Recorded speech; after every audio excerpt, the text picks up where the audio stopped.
right, I think we're live right now. I think it'll take like 20 seconds to propagate to the folks, the good folks out there who are watching. Good stuff. All right, ladies and gentlemen, welcome to the 20th installment of Nansen Office Hours. We're here with Daniel and Alex. Alex, how you doing this week? Doing pretty well. I see we've got some new nicknames here. Alpha Curator and Token God. Yes, sir. We're here to curate some alpha and show you the dashboards that provide this alpha. Let's see. Actually, hold on. I'm just checking on the stream here because we've got our live chat. If you are new here, feel free to contribute in the chat, say hi, or ask us any questions throughout this session. We're happy to dive in on any projects that you want. Shall we do the countdown? Yeah, I mean, we should probably say like, hey, we've got a new platform once again. Yeah. And we want to show off some of the cool features that we have in this new platform. We've migrated a few times now. We started at Crowdcast. Last week we tested out Zoom. Now we're on StreamYard, which lets us do magical things like this.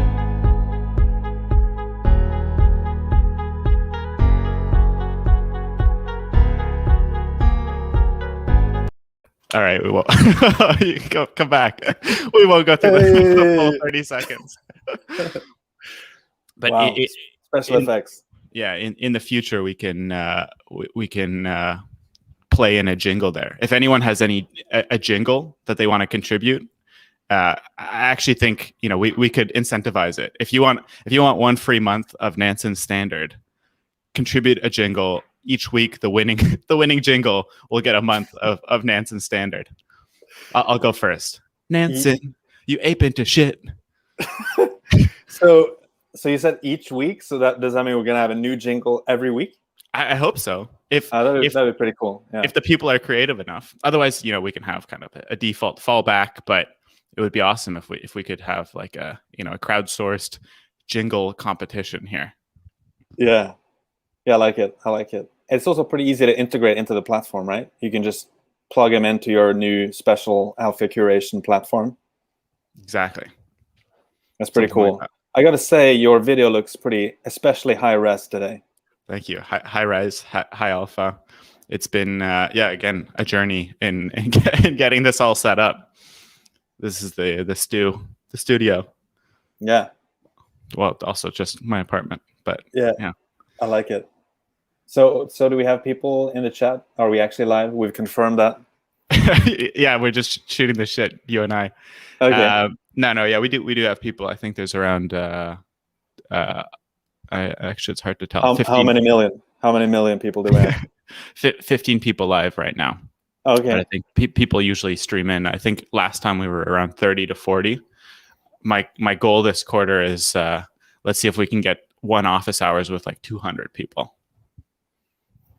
That's pretty good. That would be pretty exciting, don't you think? Yeah. I mean, I think we could do more. More? More you want? I want more. Yeah. We should at least do 1,000.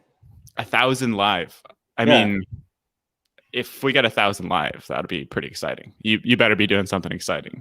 Yeah. You're doing a dance live. I think it's kind of like what's that guy's name? The guy who does the yeah.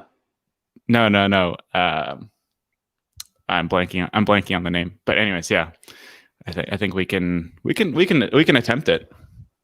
I think we'll have to do something very special, but we could do it. Yeah. If you guys have any ideas beyond jingles, feel free to suggest something. Jingles are the top, man. Jingles are the pinnacle. I don't think jingles are going to take us to 1,000. Maybe 100. You just wait. You wait and see. Yeah. All right. Well, maybe we should dive into some dashboards now and give the people what they want, which is some alpha leaks, some explanation of how the heck Nansen works and how they can use it to find high quality, high alpha opportunities in their everyday trading lives.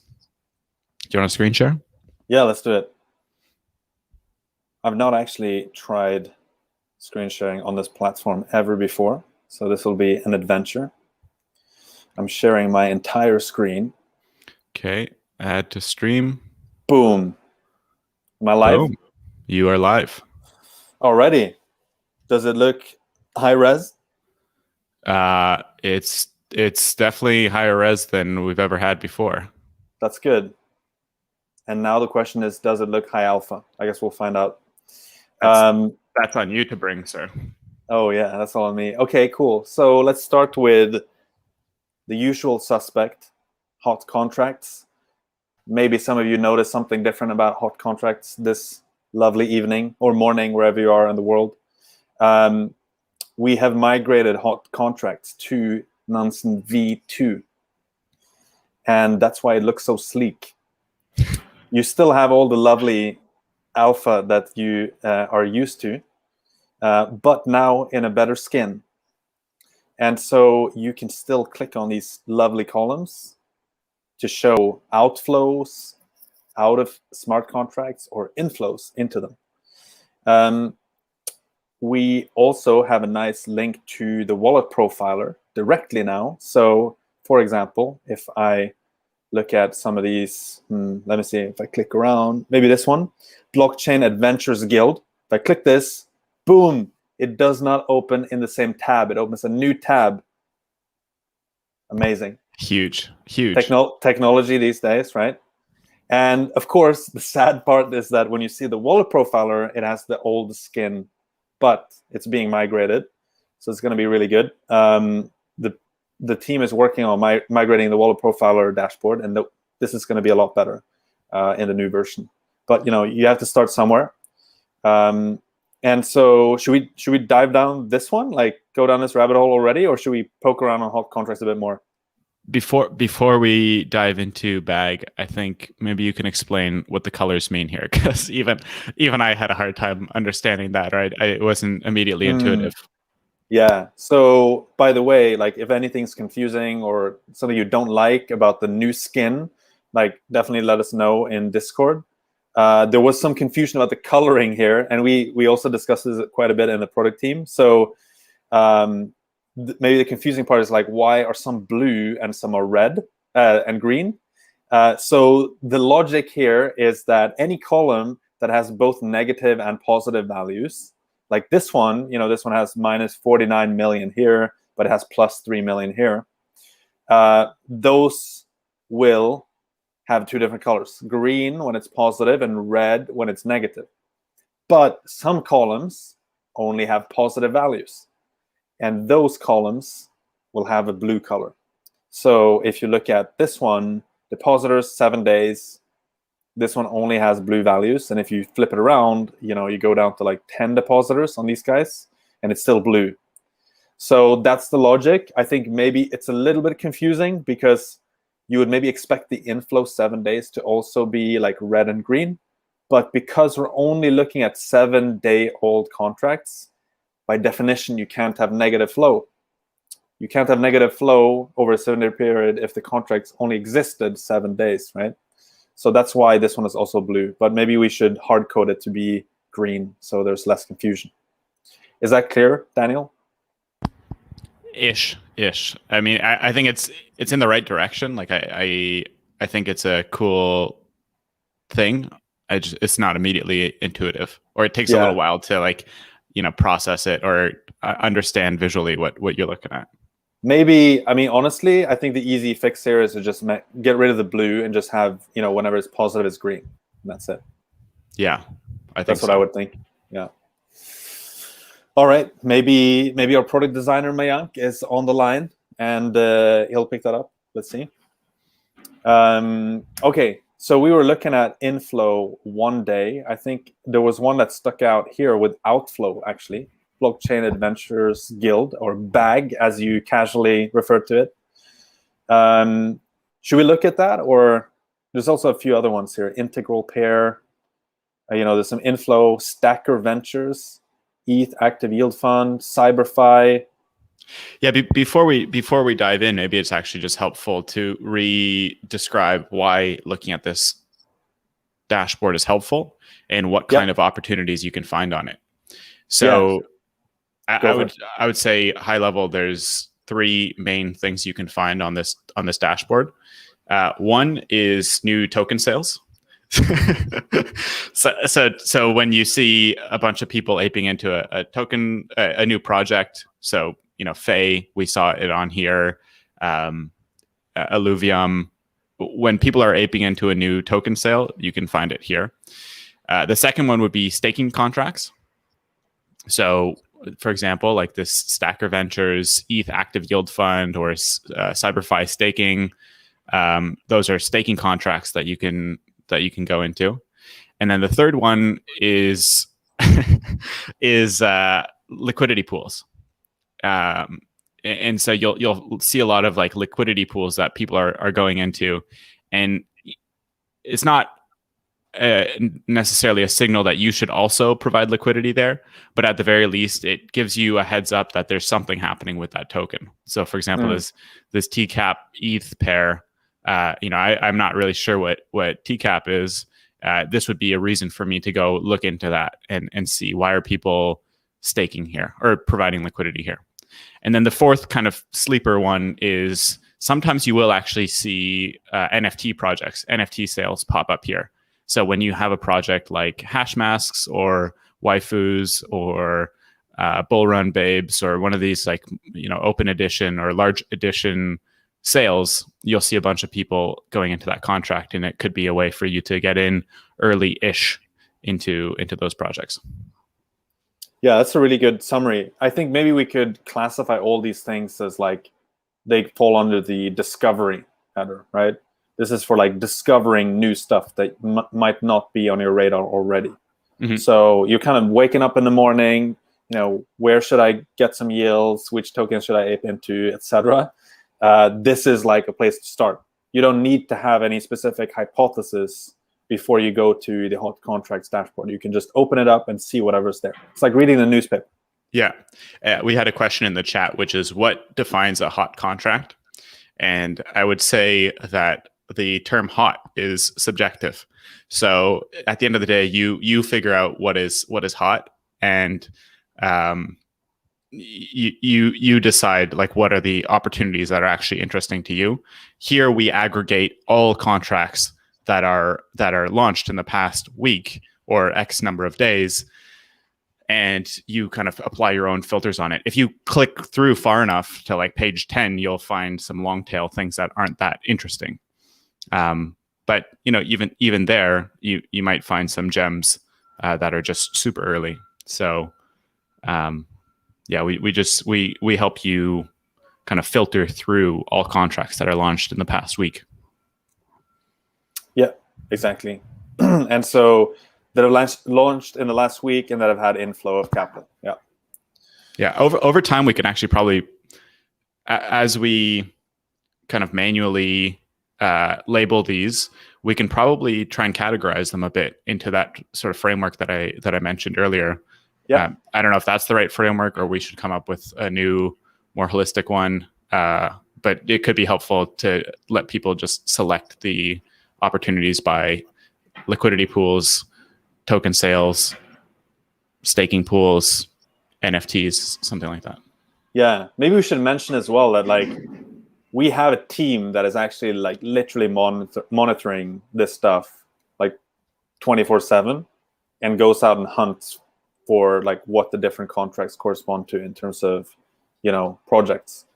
And so yes, like we could do classifications like that if we come up with them. But there's already kind of a bit of a service going on here. Like you couldn't just go on like Etherscan and get the same kind of overview because there's so much tagging that's already been done in addition to aggregating just which contracts they are, which contracts are hot. So there is actually a team like behind this, like feeding it, and it's like, of course, the aggregation of which contracts are hot is totally algorithmic, but you still need to figure out what the different contracts correspond to, like which projects, etc. So that's worth noting as well. And could you just quickly explain why you would see projects in here that have no label yet? So, for example, that 0x9C0. Oh yeah, This guy, right? Yes, please. Yeah, so that's an example of a contract that we've not yet labeled, possibly because it's very early, like it just popped up, or it could be that we haven't been able to associate it with an entity yet, like we don't know what it is. In this case, it looks like there's only incoming transactions. That's why like all these are empty. There's been no outgoing transactions. When we plug it into Wallet Profiler, we can see some stuff. 0xmons. I don't actually know what that is. This could be the Pokemons. Oh, interesting. Is this a new? So this looks pretty fresh, right? Yeah. People aping stuff in. Yeah, this looks like the kind of people who are aping into NFT projects.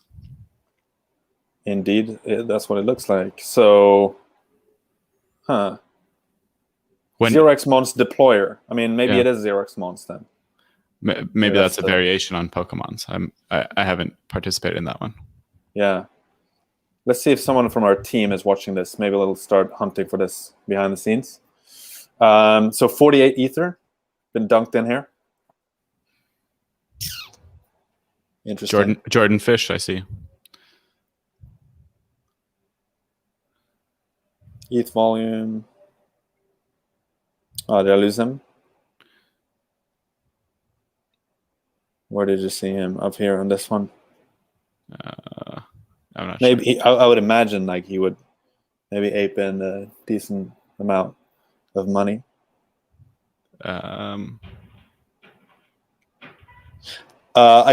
have to say, like, I did see something on Twitter where they basically just sent tons of Ether to some random guy on Twitch. maybe that's him. But this is although this is a contract, so we saw a deployer.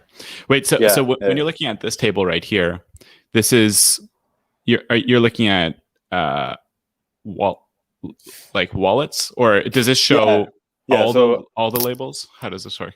Yeah, I can explain this. Maybe it's easier to understand this one by looking at the bottom one first. So this here shows me every address that has interacted with this wallet. Keep in mind, we're looking at one specific wallet now, right? Like this one that we found in hot contracts. Now we want to see what are the other wallets that interacted with this one. And that's what this bottom table shows, top interacting wallets. So if we look at ETH volume in, that shows, ranked by how much Ether they've sent to this contract. So this like high activity or Flip Drago or 484 ETH or this like rainbow unicorn thing, they have been providing the most Ether, sending Ether to this contract. Now, that's on a per address basis, right? Like every row here is an address. But if you scroll up, we can have, label-based aggregations too. So, for example, MetaMask swap user is a label that can be applied to many different addresses.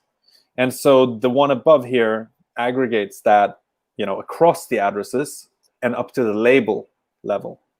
And the same with DexTrader or Elite DexTrader. So it could be several Elite DexTraders or several addresses that have the Elite DexTrader label. And here we just aggregate it up. So sometimes it can be useful to use that to look for specific labels, right, that you are maybe interested in. But you do also have some addresses that have tons of labels.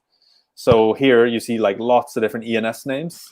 Yeah, there's some pretty premium ones in there, like research.eth or even ICO fund. Like NBA.eth. Yeah, Adidas, Lisa. So that's probably one person who's scooped a ton of high quality ICO.eth, like hookers.eth. I mean, sexshop.eth. Right. Yeah, someone. It is probably some ENS whale who's in there. NFT Spartan. It's pretty funny, actually. So I mean, this you kind of just want to. There's Jordan Fish, second from the bottom. There he is. But do you notice that it's past ENS? So maybe this person just picked that ENS name up and then later either sold or gave it to the real Jordan Fish. Would be my guess, but I don't know.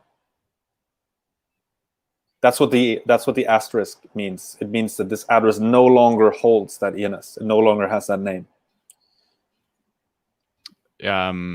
Akshay in the chat says that project is APYmon. Ah, that's such a good name, APYmon. If Akshay is our Akshay, maybe he can relay the message that this should be tagged, and then maybe our team will help tag this up. There's a chance it just launched. Like, we have no idea. Right. The Coinbase listing is in 10 minutes, apparently. Oh, really? I was actually hoping we would see that. Look at that, Kygo.eth. I don't think it's actually Kygo, but I saw him in concert. oh yeah, he's actually from my hometown. So Hey. you know, can you beat that? Well, I think seeing him in concert kind of beats that. No, have you seen him in concert? I don't think so. Like my dad like knows his dad, and you know. Okay. It's different. Fair enough. You can't compete with me on this one. Yeah, I won't even try. That's why I'm just a curator and you're a god. That's right. So this is APYmon. That's cool. Do we have a URL for it? Did anyone share APYmon? They didn't. Oh, coin listing should be in about 4 hours. So maybe not. Okay. Yeah, that's what I thought. Because I think the Palantir one was at around 1:30 p.m., I think, which would be 1:30 a.m. here in Singapore. So, yeah, I think it's going to happen in a couple of hours. Do we have a link for APYmon? Akshay, would you mind sharing a link in the chat for APYmon? I'm actually not sure if you're allowed to share links in the YouTube chat. I think they might restrict that. Oh, but there you go. Is it this one, maybe? APYmon? Looks kind of cool. It's kind of funky. Do your own research. Gallery. It does look kind of cool, I have to say. These are the Fabergé eggs of the NFT world. Yeah. Should we? I could go on my not so secret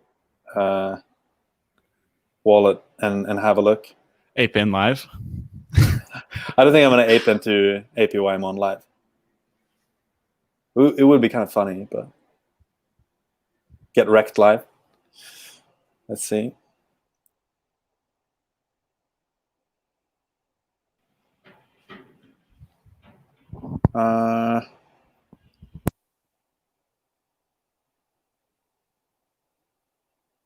So this is just a number of. Okay, this looks like some kind of swapping thing. Anyway, maybe we shouldn't go down this rabbit hole. It's like we don't even know if this is the right. Well, I'm guessing. Website. My items. So one thing I would say about any of these like NFT projects is be careful of where you are in the bonding curve, if it even is a bonding curve rather than like a hype ramp. So like some of these will kind of like hash masks. That wasn't really a bonding curve. It was like they just kind of ratcheted up the price for certain like at a certain interval. So just be mindful of where you're getting in. You don't want to be the final buyer, or you are the sucker. So it looks like you can only buy 20 maximum. Because when I plug in something else, it just puts me down to 20, and it's 0.08 ETH per APYmon egg. Mm-hmm.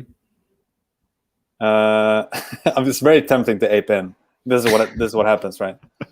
Hold back. Someone hold them back. All right, we got to switch. Go back to hot contracts. All right, okay. Back to hot contracts. Okay, so maybe this guy was APYmon. Should we just ape in to have a look at the if it was the right address? Yeah, no, I probably shouldn't get wrecked live. You can. Maybe you can just buy one. Oh yeah, but the gas costs. Then I might as well ape in a bit, right? Oh, up to you, man. We get 5. Yeah, all right. Let's do 5.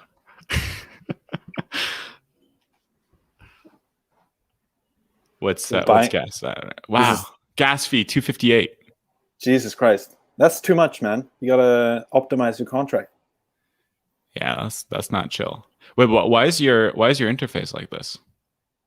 What do you mean? Since when is the gas price baked into the page? Did you customize your MetaMask or something? Don't think so. Because when I do it, it gives me the option of like slow, medium, fast, Okay. and then I need to click through. Yeah, I need to click through like that. But it doesn't let me. Maybe because I have advanced by default or something. I don't know. Actually, it doesn't let me edit inline, and this would be a godsend. Oh yeah, yeah. I mean, I think you just have to go edit and then. Well, I don't know. This is what I get. But yeah, the gas fee is too high, man. It's like that's ridiculous. I'm gonna reject this, and then I'll probably miss out. So I'll miss out. Like APYmon is gonna be like the new top shots or something, right? Not gonna make it, sir. Not gonna make it. Well, then I might as well buy 20, right?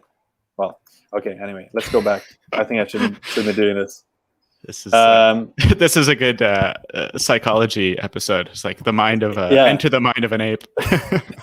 although if it were realistic, I would have just aped. You know, that's how it is. But this is the Stanford APYmon experiment. Do you want to buy one egg right now or 20 eggs when the price is doubled?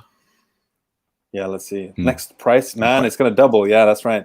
So how many? So 500 to 4,000 at the current price. So we're still here, right? Yeah. Interdimensional bonding curve. Whoa. Fascinating. And so it looks like, what was it? I'm going to refresh this, but it was about 50 ether that's been aped in so far. Yeah. In the chat, someone said, if they can't optimize for gas fees, how can you believe in their competence? Yeah, it's a very good point. There was almost 2 ether that was aped in since we refreshed. So aped in live.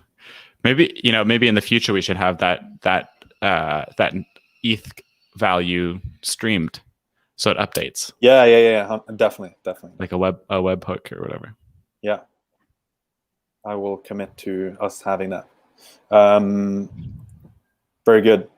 So that's probably what it was actually a great example, right, of what you said, because like it's not labeled yet, but it's because it's super fresh, probably. Okay, so it is worth looking at the ones that are not labeled as well.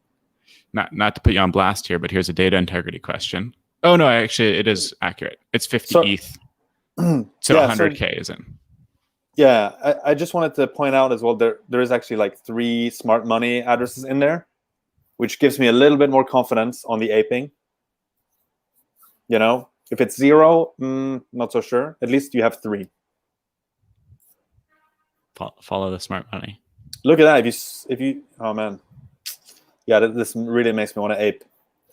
Is that the way you think about this column as well? The smart money is. I would probably never, unless I did a lot of due diligence, I would probably never ape into something that has like a 0 on that. To be honest. Completely agree. Unless it's like a recommendation from a friend or something like that, and I know it just hasn't been picked up yet. Yeah. I wonder at what point the APYmon community will know that we were actually doing a live stream and they showed up in hot contracts. Well, maybe this is how we hit 2,000. Is the APYmon community finds out we're talking about it live, and we just see a huge influx. Yeah. There's also some other stuff, right? So actually, should we look at the Stacker Ventures thing? Or it has 0 smart money in it, though. Let's find out. Yeah. We have 42 live viewers right now. Hello to everyone who has joined in the past 20, 30 minutes. If this is your first time coming to Nansen office hours, we basically just spend an hour shooting the shit and diving into different contracts and hopefully finding some alpha. And if you're lucky, you get to see Alex ape into shit real time. Okay, so now I'm looking at... Is that the 0x Chad? I don't think so.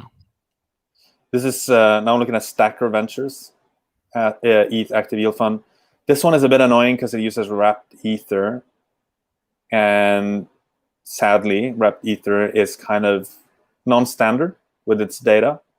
There is a new wrapped ether, version 10, which hopefully will get some adoption, because I think they might have fixed some of the issues with the wrapped ether version 9 that most people use.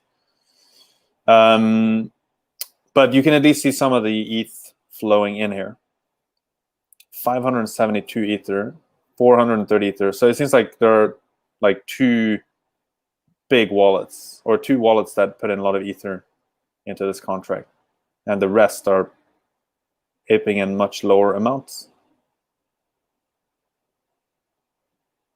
Yeah, also don't see, like, it's 50 wallets, right? And you don't see a lot of smart money here. I mean, not to say anything bad about the guys who are in this, but, you know, there's no smart money. My next kind of pieces of due diligence would be trying to find it on Twitter and seeing if I know anyone who follows it. Mm-hmm. So we can go to Twitter. So this, guess is this one. So we can have a look on Twitter as well. Stacker Ventures.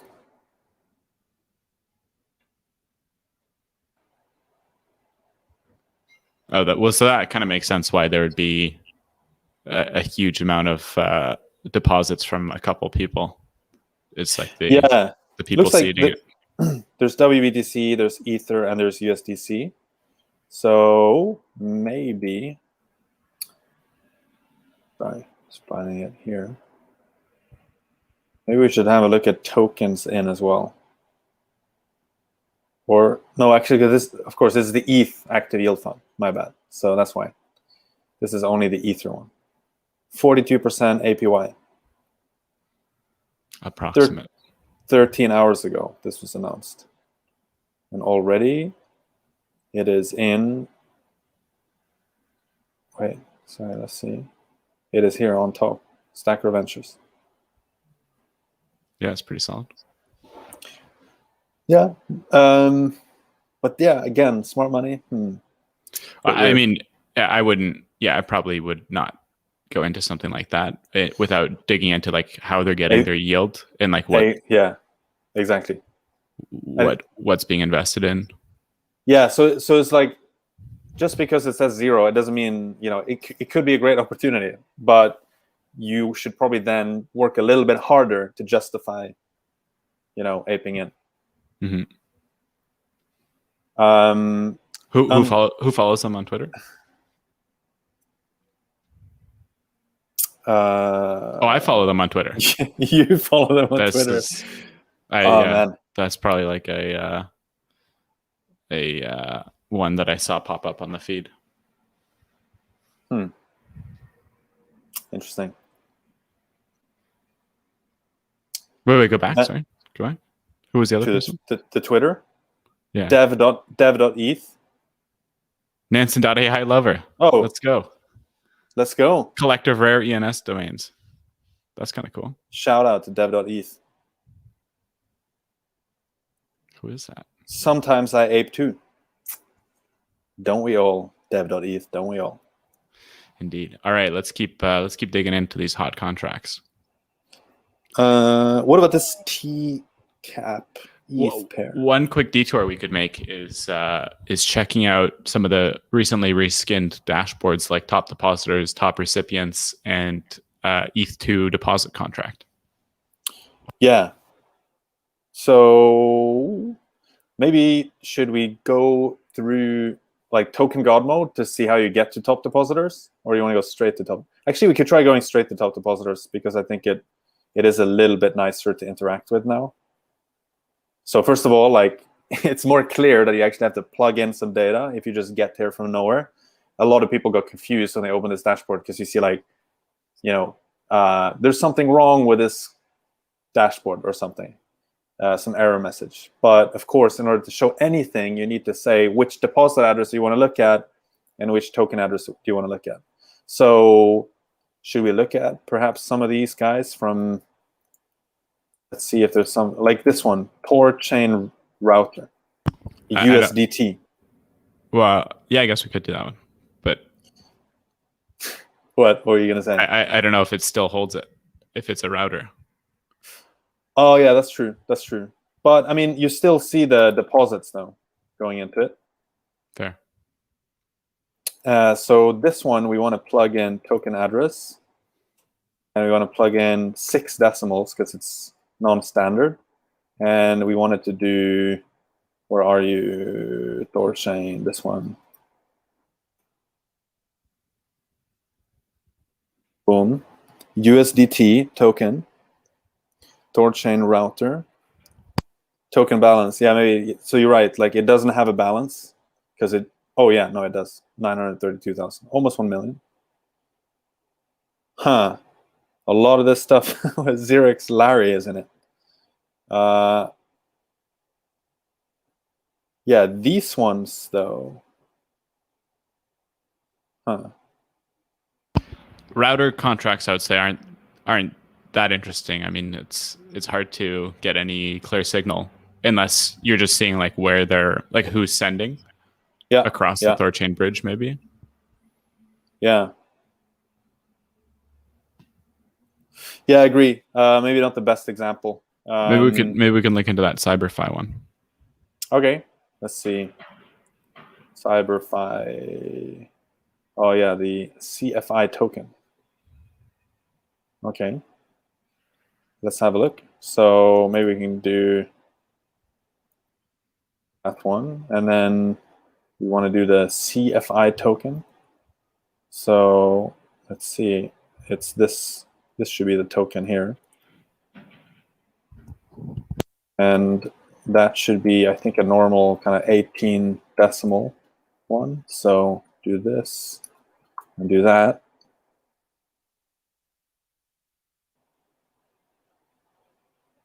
And maybe it should be clearer that it's reloading because it looked like it was just showing the Thorchain one, but under the hood it was reloading. CyberFi, CFI staking, CFI token, 432,000. A bunch of medium DEX traders. Don't see any smart money here. One thing I would add on the UI here for any of the team members that are watching, it'd probably be good if you can get the next button at the top as well. Yeah. So you don't need to scroll down every time. Yeah, in fact, like you should be able to fit the whole table into one screen, so you don't have to scroll, because now you kind of have to scroll and look up, right, and scroll down again. Yeah. Mm-hmm. We're doing a bit of QA here live. Hopefully some of these guys are watching. But yeah, I mean, conclusion, again, like similar to what you were saying earlier, right? Like you don't see any kind of clear smart money addresses in here. Doesn't mean it's not a good opportunity, but like you might not directly want to ape into something like this. Okay, but yeah, we just wanted to show the top depositors dashboard. That's what it looks like. You can do the same thing with top recipients. You know, it looks similar, but that's for when you want to see where tokens have been sent out from an address, right? And we have the ETH2 deposit contract, which shows the amount of Ether that's been deposited into the ETH2 staking contract.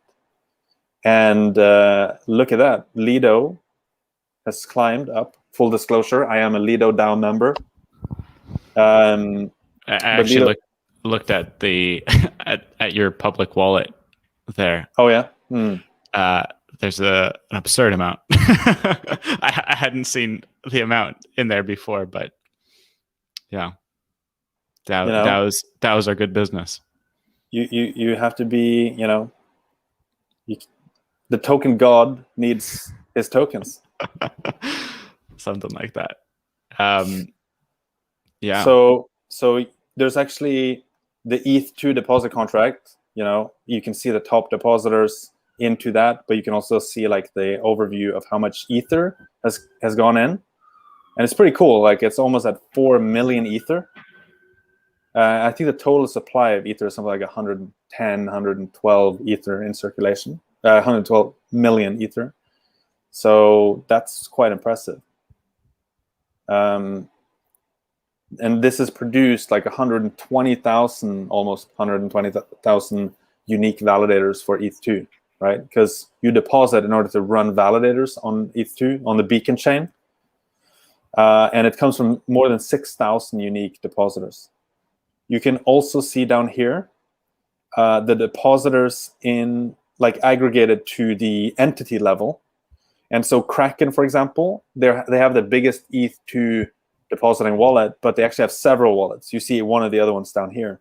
And so here we aggregate it. And so 580,000 Ether, more than 500,000 Ether comes from Kraken.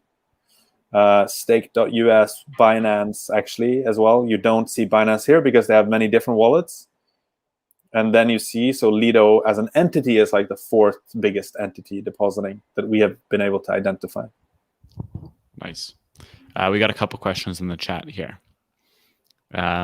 Not related to this, although actually before we transition away from this, we opened up was it the deposit contract one? It's open to everyone now?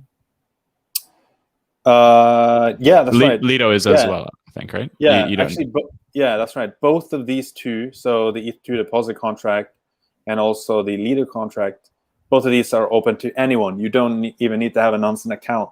So you can just go to these and check it out, even if you don't have a Nansen account. All right. Digging into some of the questions here in the chat. Some people, Curve Finance is in the stream, by the way. Hey to whoever from Curve is here. Some people have asked what the requirements are to be a smart LP. That's question one. And question two is when dumb LP label? Yeah, maybe to take the second question first, what is a dumb LP? Someone who got wrecked on IL. And yeah. they didn't get enough reward tokens to make up for it. Yeah. Maybe we should have like a wrecked label or like rug pulled label or something like that. Or like unlucky LP, you know. Well, actually, yeah. After this, we should chat briefly about like anti-labels or like kind of negative labels and the difference between like positive labels and negative labels in terms of identifying opportunities. But what goes into a smart LP first? So smart LP just means they made a certain amount of money LPing, and I'm not 100% sure on the exact definition right now. Initially, when we started it, we simply classified someone who had made at least $100,000 worth of yields as a smart LP. Of course, that is pretty rudimentary and not a great way to measure it, because if you have a huge stack and you just put some of it into compound, you could probably generate that in a pretty short amount of time. And on the contrary, if you have a small stack but you're able to generate lots of yields on that, that should probably weight higher, right? So, but then you could also imagine aping into some project that gives you an insane amount of yields on a very small stack. But it wouldn't have worked if the stack was bigger, right? So there's all these considerations. But I think at least the very first version of Smart LP was at least $100,000 generated in pure yields. But yeah, it might have been updated now. I would have to go back and speak with the research engineers. But we should have a bit more transparency around how this is done. Also bearing in mind though that some of these are kind of the secret sauce, right? So they will continue to evolve as we come up with better ways to assess like what is a smart LP and what is smart money more broadly. Someone in the chat suggested percent returns, which I think is pretty good. Yeah, it's probably better. Yeah, agree. And on the topic of positive labels versus negative labels, maybe we can just opine about that briefly. Yeah, I guess you might have had something in mind when you said that. Yeah, so a lot of what we try and do at Nansen is help people find people to follow. And so we want to create positive labels, like reasons, like things that they've done good, or opportunities that they've found, or opportunities they've been involved in.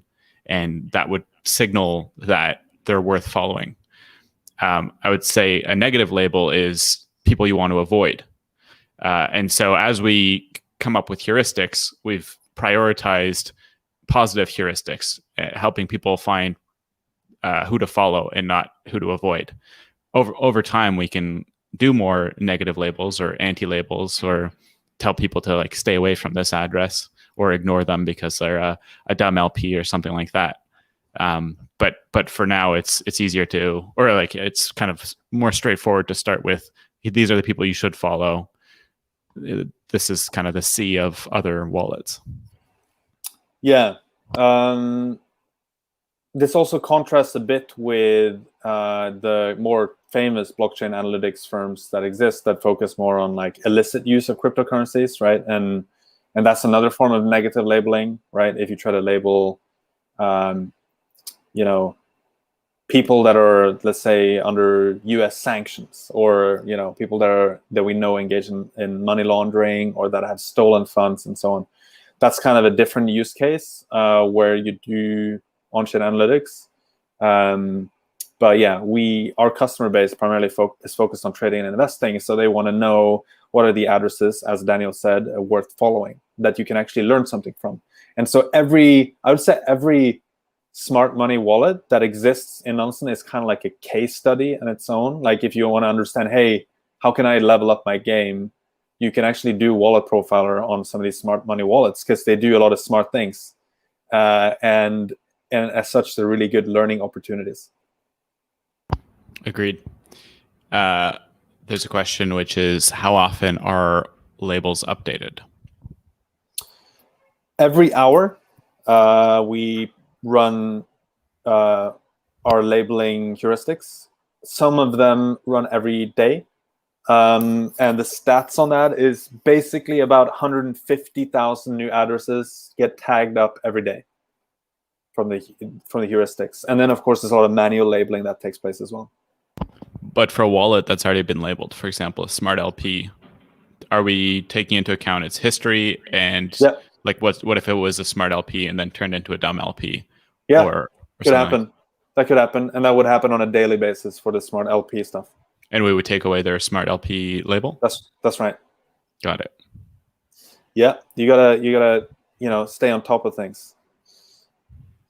The best place to see a breakdown of the smart money segment. So in the smart money segment, we've got smart LPs, we've got flash boys, which are people who use flash loans for ARB or liquidation strategies. We have funds that we manually label. So we find different fund wallets out in the ether through different methods. And then what else? Whale wallets. What would you consider as a whale wallet? In terms of our own labeling, I think we had this exact same question once before, and I did know the answer, and I still don't. Sorry. That's okay. I should have known. Although we might, I think the feedback back then was like, hey, guys, we need to add this in the docs. So let's see if it's in the docs now. And there's a good chance to also let people know that you can go to docs.nansen.ai, and you have this page here, wallet labels, emojis, what do they mean? And so this shows, although if this is correct, I don't think it is, but if that's correct, there you go. Whale, one of the top 100 addresses by ETH balance that don't have any other labels. Okay, that's the definition. Curve, the guys from Curve just put in the stream an address for the biggest Curve swap ever. Cool. He said, I'm going to stop hijacking things now. Sorry, no problem at all. Happy to have you here. That's great. That's cool. Did it just happen now, or was it something that they discovered? Maybe you can click the link to see if it's... I'm not sure, actually. Yeah, let's check that out. If you go to the YouTube link, you can check it out. Yeah, I think I'll get some weird echo. Maybe do you want to swap up and you can show your screen? One sec.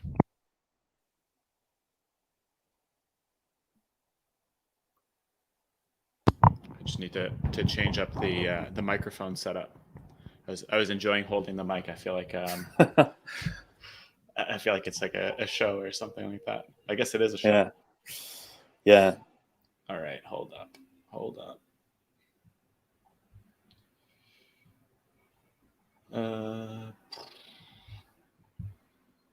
Share. We're in. There we go. All right. So last night. Okay, last night. Where'd it go? That's pretty cool, though. Like we might want to look at that. What is this? Oh, that's maybe the address that did it, and then. Okay, biggest curse ever. Okay, nice. Here's the transaction hash. Whoa, that's huge. 14 hours ago. Let's fucking go. Congrats to you guys on yeah, congrats. That's amazing. So should we have slippage? We should plug this guy into. I wonder where they got that tether from. Do you want to do wallet profiler for token on this guy with tether? Yeah. So from this guy, right? The yeah. 0x. Well, so it looks like it's compound or something like that, right? Can I have a look? Oh, wallet profiler for what did you say? For token, for tether. I think it's because they're sending tether. Address. I'm just curious, like if they did something else with their.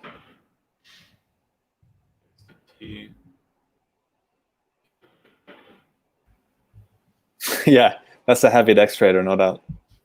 Yeah. And then let's also plug them into standard wallet profiler. Yeah. So maybe you can quickly explain the difference between wallet profiler for token and wallet profiler.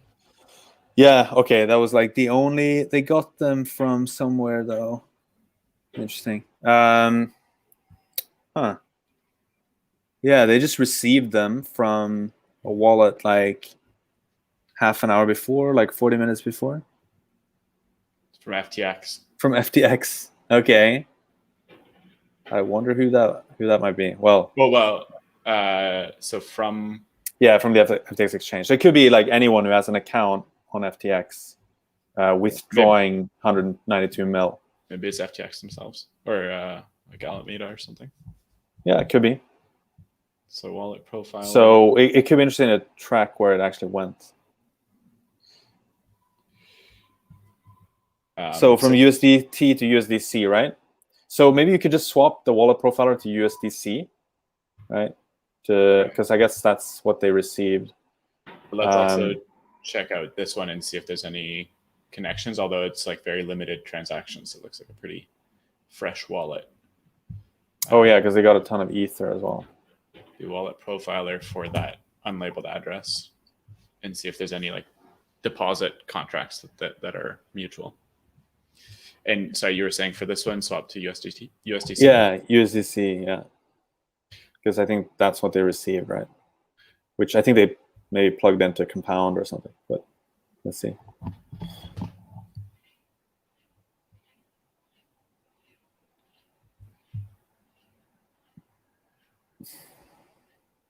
Oh yeah, wow, heavy Compound user. Oh yeah, but that's kind of weird. They're like depositing and withdrawing to Compound like over and over again. So here's from the beginning. So they get the curve, and then they start dunking it into Compound. Yeah, but then they withdraw it again. From to. What the hell? That's super weird. What's up with that? Yeah, over a pretty short period of time too. Is there some sort of like ARB on Compound? Yeah. Did they? Yeah, that's strange. Can you click through on like one of those transactions on Etherscan? Yeah. So here's. I'm just curious if it's like integrating with something else, and they were like ARBing something that was integrated with Compound. No, it doesn't look like it. Supply. Okay. That's really strange. I don't know what's going on here. Well, let's see if there's like any sort of ARB. So they start with 191,979. Is that right? 191,979. Yeah. And then in this, from. I wonder if there's a way for us to like check the kind of net balance, like if we were to toss this into like Zapper or something like that.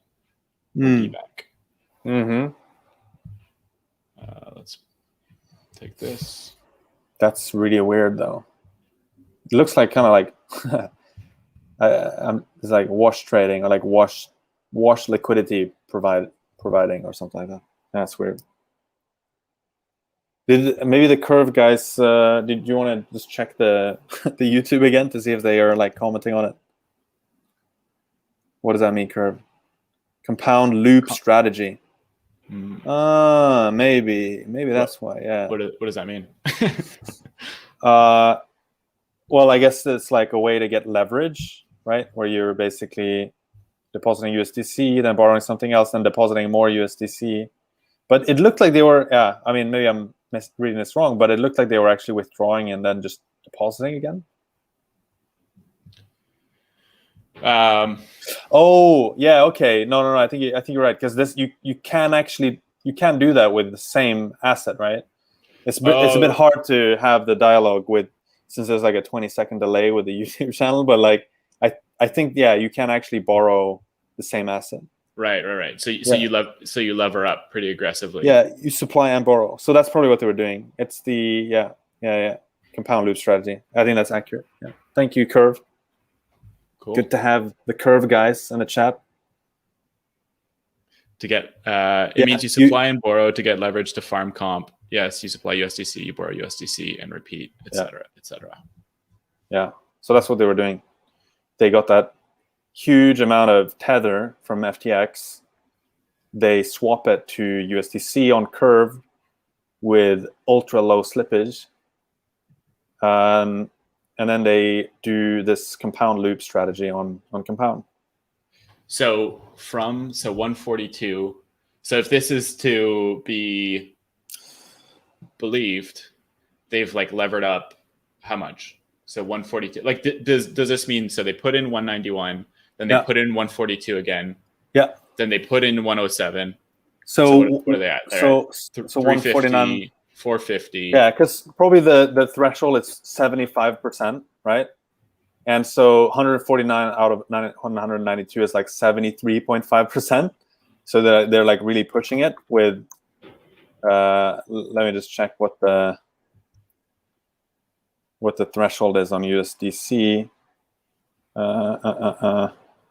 So yeah, 75% collateral factor. So they're really like just going up to like 73%. So there's like LTV. 600 to 750 mil in here, ish. Yeah, something like that. Yeah, right, with levered. Yeah, interesting. That's cool. Damn. Well, how come it wouldn't show that their assets are 700 mil? Because this is it right here, 717 mil. Okay. We learn it. Yeah, because it's a loan. Yeah. So they turned 192 million into 717 mil. Yeah. Wow. The future of finance. Yeah, that's pretty aggressive. Like they borrowed 525 mil. Yeah. So I was gonna say, like, you wouldn't see that in the token balances, right? You have to look at the kind of internal ledger with Compound in order to work that out, which is what DBank has done here. Right. This is, I mean, pretty incredible APY on $717 million. Like, if there's any TradFi bros watching this right now, you're sleeping on a pretty big opportunity. But by the way, this is like, wait a minute though. Can you just go back? Sorry. Because the APY, that's on, presumably that APY is on the total amount that's been supplied, right? Yeah, or? Yeah, it is. Right? And so you actually have to multiply that, right? If you want to get so the APY is even higher. Like it's basically like 7x that APY, isn't it? No. How do you get that? Well, there's two aspects. One is like you're borrowing also. You're borrowing 525. Fair, so you're paying this much. Yeah. No, you're right. You're right. This is what you get for supplying. So I guess I don't know if the farm APY here corresponds to like the comp tokens you get, or if it actually corresponds to the net between the borrow APY and the supply APY, right? But you're right. Like, let's say, okay, just to keep it simple, let's say it's like 6.5% you pay to borrow it, and you receive like 8 point. No, it has to be the other way around, surely. Don't call me 6.5% to borrow, because you get paid more to. That doesn't make any sense that you would get paid more to supply than if you get, because the ones that are paying the interest rates are like the people that borrow. Anyway, I mean, I think we're kind of like we're grasping at straws here. We don't actually know. But we don't actually know. If I were to guess, like my final guess here would be the APY that you're seeing here is on. So I would say like the APY you're paying is kind of the net of this. So they're probably paying roughly 2% to borrow all this, but then they're getting this farm APY as rewards. So they're getting roughly like 4% farm APY. Yeah. And so this is kind of like a play on getting a ton of compound, because compound's got some big moves coming up. Exactly. Yeah. So you are net negative on the interest rate on USDC, but you're getting comp on both sides, both on the borrow and the supply. Right. Negative 2% on the USDC, but positive 4% on comp. Yeah. Yeah. To me, that makes sense. Yeah. All right. All right. Well, before we wrap up here, so we got a question here. What would be the best tools to use in Nansen during this bull run? Do you want to field that one? I mean, in a bull run, typically it's good to focus on discovery-based dashboards. So like, what are the new opportunities that show up? And so typically hot contracts is a big one. And then maybe also the smart money dashboard. Yeah, I'll just do a blitz round on how you can find alpha on this one. Yeah. So we label 70 million plus addresses. Smart money is a subset of 1,700 or almost 1,800 addresses at this point. One of the kind of good ways of finding alpha from this is seeing which contracts smart money is interacting with. So we've got this table up here called contract interactions when it decides to load. And effectively what you get to see is which contracts smart money is interacting with. And so I'll frequently come here and poke around. We see this Danielle.eth scooping up some crypto punks. I wonder what the floor price is now if we're still above 20. I'm getting major punk FOMO. But we see, for example, ManhattanFinance.eth interacting with Scene House. We see Saddle Finance, Liquidity, Popsicle. So it's going back to what you said, it's about discovery. It's about seeing which opportunities you're not currently looking at this point, and then digging deeper. And so, it is a bit overwhelming sometimes thinking about all the opportunities that are available in Ethereum right now, things that you could be staking in or aping into, or shitcoins you could be punting. But this, at the very least, narrows down that whole universe into just the projects that smart money is looking at. And hopefully that provides a bit more signal. Sometimes you can kind of rule out a few of these, like, for example, Wintermute is a market maker. This isn't Molly. So this isn't high signal necessarily. This is just Wintermute market making. But when you see like a smart LP working with Integral, you can go check that out. Yeah, that's a great summary. Any other Fabulous questions here? I think that's about it. Cool. So I guess we can wrap it up. Where am I on the screen? Yeah. Let's wrap it up there. Thank you everyone for joining. Your homework for this week is to come up with a jingle for us for next time. Nansen, you ape into shit. I thought you were gonna sing like the Flintstone song, but like Nansen. That's yeah. What's yours? Give us one live here. That'll get us to 2K. Nansen, lovely Nansen, gives you alpha when you want it most. That's what I'm going for. All right. Well, I hope someone from the community one-ups us and does better. I hope so too. Yeah.